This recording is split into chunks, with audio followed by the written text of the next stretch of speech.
Actualmente, hablando con algunos empresarios, presidente, me dicen la economía en Argentina está paralizada. La gente casi no compra o compra muy poco. Todo el país esperando qué va a pasar.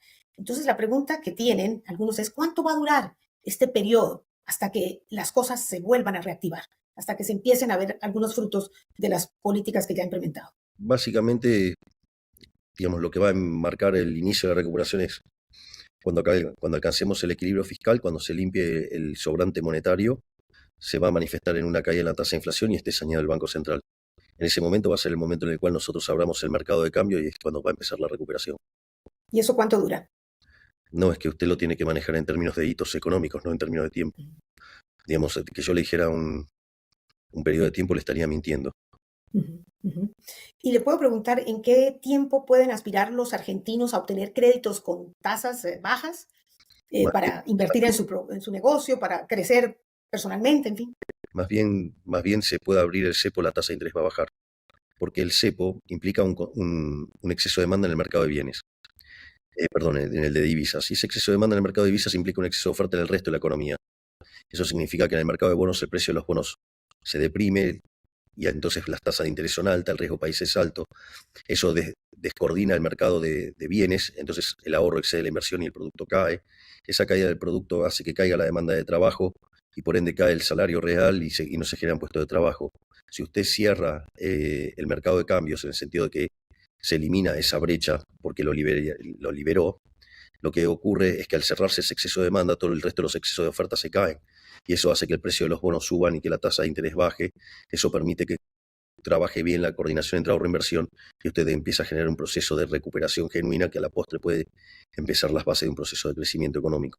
Que tienen que estar coordinadas muchas piezas de este engranaje. Presidente, ¿y sigue creyendo, como lo prometió en campaña, que el mejor camino para, digamos, estabilizar la economía es dolarizar su economía y lo mismo el cierre del Banco Central? ¿Esos dos planes se mantienen?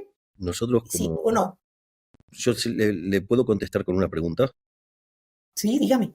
Por ejemplo, para usted, ¿robar está bien o está mal? No, mal, pésimo. Bien, ok. Entonces estamos de acuerdo en un valor de índole moral que robar está mal. Cuando el Banco Central emite dinero, ¿sí? Para financiar el fisco, eso es equivalente a una falsificación. Y que cuando usted ingresa ese dinero dentro del sistema se convierte en una estafa. El último gobierno, por ejemplo, le ha robado a los argentinos 20 puntos del PBI con señoriaje. Entonces, la pregunta es, ¿por qué yo le tengo que estar entregando a los políticos 25.000 millones de dólares por año en señoriaje? Es decir, que alguien me explique por qué existe derecho de pernada en Argentina donde los políticos le roban a los argentinos 5 puntos del PBI por año. ¿Por qué le tenemos que dar a los políticos 25.000 millones de dólares por año? Es decir, es un robo y robar está mal. Por lo tanto, la discusión del Banco Central sigue estando vigente. Lo que sucede es que dentro del desastre macroeconómico que recibimos, tuvimos que empezar a hacer un saneamiento del Banco Central. Fíjese que la relación pasivos remunerados del Banco Central en términos de base monetaria, ya desde que estamos en gestión cayó un tercio. No solo eso, sino que además ese dinero, esos pasivos remunerados generan crecimiento de dinero endógeno y además estamos expandiendo porque estamos comprando dólares y aún así la base monetaria crece mucho menos que lo que expandimos por sector externo. Y eso se debe a la fuerte contracción que estamos haciendo vía las medidas del sector público. Es decir, Ujú. fíjese que nosotros estamos... Pero no me queda claro, presidente. Al final, No, no, no, ¿siguen en pie las es dos que propuestas o no? estoy yendo a la respuesta final. Perdón. Entonces, ¿qué es lo que sucede? Fíjese que nosotros prácticamente no expandimos la base, dado lo que se está contrayendo por sector público, y sin embargo nosotros hemos comprado en poco más de un mes 5.000 millones de dólares. Y sabe, la base monetaria en Argentina es de 7.500 millones de dólares. Es decir, estamos a muy poco de poder dolarizar. Es decir, si nosotros pudiéramos limpiar todos los pasivos remunerados, Argentina ya estaría en condiciones, con muy poquita plata, estaría en condiciones de dolarizar. Por lo tanto, y de esa manera exterminaríamos la inflación. A su vez, eso digo, de dolarizar tiene que ver con la moneda en la que se liquida. Yo siempre hablé de competencia de monedas y por Ujú. ende los agentes pueden hacer transacciones en la moneda que quiera. Le hago algunos ejemplos. Suponga que usted trabaja en el sector petrolero. Bueno, su moneda naturalmente va a ser el WTI. Si usted trabajara en el sector, por ejemplo, del gas, su moneda sería el BTU. Si usted trabajara en el sector agropecuario, probablemente su moneda sea el precio de la soja en Chicago. Y eso lo que da es que usted es como que tuviera una canasta de monedas donde Ujú. endógenamente las eligen los individuos en función de las transacciones que tienen que hacer. Es decir, es como una suerte de hiperperfeccionamiento del modelo de canasta de monedas libre. Por lo tanto, eso también demuestra que todas las críticas que nos han hecho eran meros eufemismos para defender el robo de los políticos a los argentinos de bien.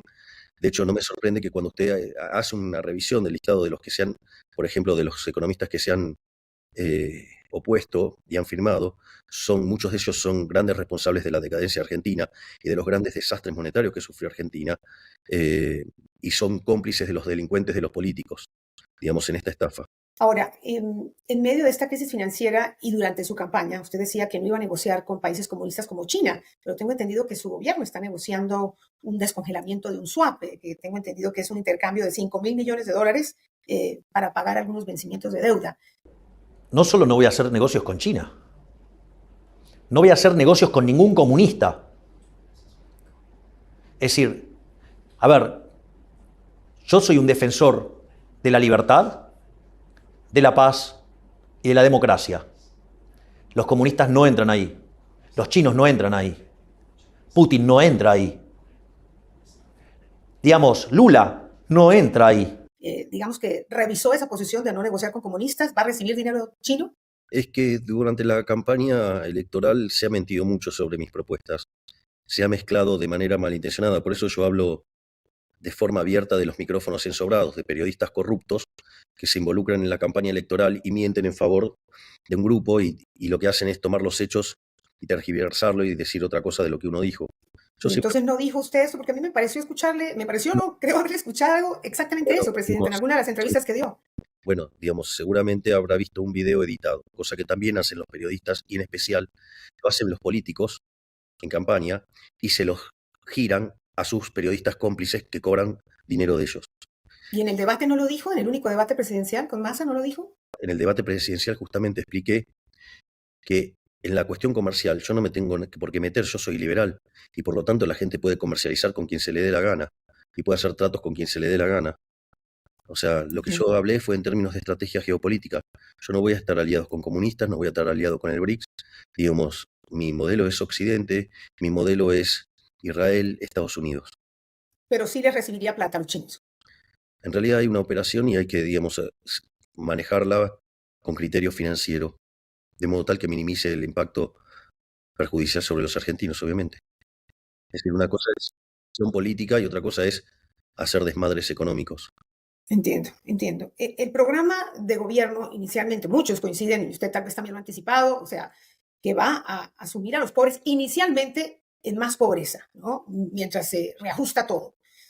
¿Qué plan concreto tiene su gobierno para contener a los más pobres, para que estos más pobres no solamente entren en la miseria, sino que también no sean un caldo de cultivo de un estallido social que puede tener consecuencias peores? Bueno, a ver, lo primero que hay que hacer es evitar lo que se llama la falacia del paraíso. O sea, ahí está implícita la falacia del paraíso. Porque la pregunta es, ¿qué hago entonces? O sea, la economía está quebrada.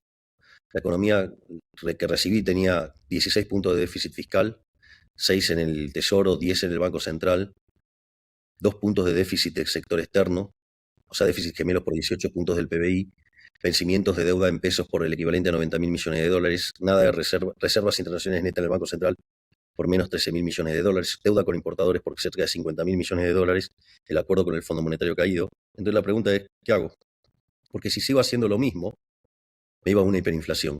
Y si me iba a una hiperinflación, la caída de los ingresos hubiera sido tan brutal que hubiera dejado a más del 90% de los argentinos debajo de la línea de la pobreza y me hubiera dejado 50% de indigentes.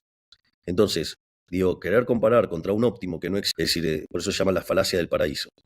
Dicho esto, nosotros estamos trabajando fuertemente para evitar la hiperinflación, cosa en la que estamos siendo fuertemente exitosos, porque de vuelta, la inflación en mayorista estuvo por encima del 50%, es decir, efectivamente viajó durante diciembre la inflación mayorista al 15.000%, y nosotros, eso significa 52 mensual, y nosotros al inicio de diciembre, ya en la tercera semana estábamos arriba del 30% mensual, lo que iba del mes, y cuando terminó el mes terminó en 25, es decir, que el apretón monetario que hicimos como consecuencia del ajuste fiscal, eso implicó desacelerar la tasa de inflación y todo lo que había subido los precios durante la tercera semana de diciembre volvieron a los niveles de la segunda. Y por otra parte, una de las cosas que se está viendo es que esta desaceleración continúa. De hecho, si en enero, dada la mala estacionalidad en materia inflacionaria, repitiéramos el mismo número de 25, significaría un inicio de estabilización y de inicio de la caída, porque además 25 implicaría una mejora por el tema de estacional, pero además, como hay un arrastre estadístico de 10 puntos, implicaría que la inflación viniera bajando al 15. O sea, imagínense que si llegara a dar un número en torno al 20%, estaríamos casi entrando a una inflación de un dígito. Es decir, la estabilización está corriendo a una velocidad mucho más rápida de lo que nosotros esperábamos. Así es que, en ese sentido, estamos conscientes y tranquilos que si bien, aparte le digo, nosotros hicimos un programa de ajuste que le devuelve 3 puntos del PBI al sector privado, porque hicimos una sustitución de impuestos.